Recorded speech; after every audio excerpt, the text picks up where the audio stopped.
Kayaker spotted an old ship near the shore, but what was inside left him frozen. Luca was an experienced kayaker who often explored the sea alone. He wasn't just looking for fun. He loved finding hidden places. One calm morning, as he glided through the water, something caught his eye in the distance. A large, rusted shape floating not far from the coast. Curious, he paddled closer. It was a ship, big, broken, and old. There were holes in the sides, but no way for a normal boat to go in.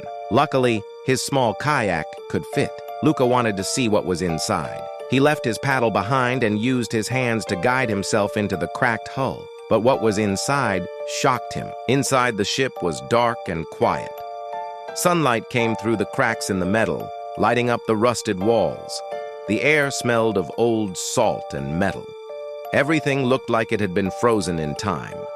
The walls were lined with pipes and steel beams.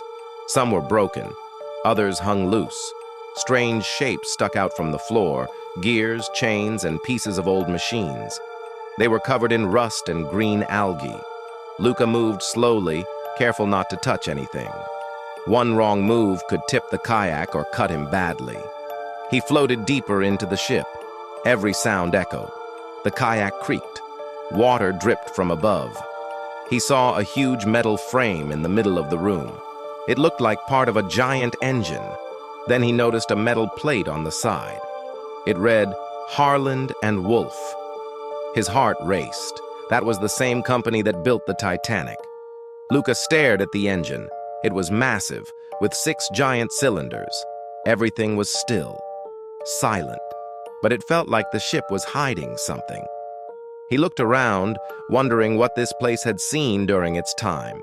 As he explored more, he found stairs leading upward, but they were rusty and broken.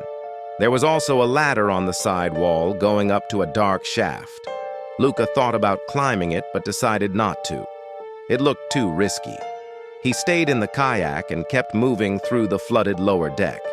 He found an old crate floating in the corner. It was half open. Inside were metal tools, some barely recognizable. They must have belonged to the crew, left behind when the ship was abandoned. He wondered what kind of work was done here. He could almost hear the sound of machines and men shouting orders. The ship had been left for years, but it still felt alive in some way, like it had stories to tell. Luca took a few pictures with his waterproof camera. He didn't want to forget this moment.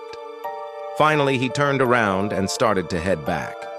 It was harder to move now. The kayak scraped against the sides. He used his hands again to guide himself out. Every movement had to be slow and careful. Once he reached open water, Luca looked back at the ship. It floated quietly, broken but proud. He felt lucky to have seen inside it. Not many people had. But as he paddled away, he couldn't shake one thought. He never found out what was up that ladder.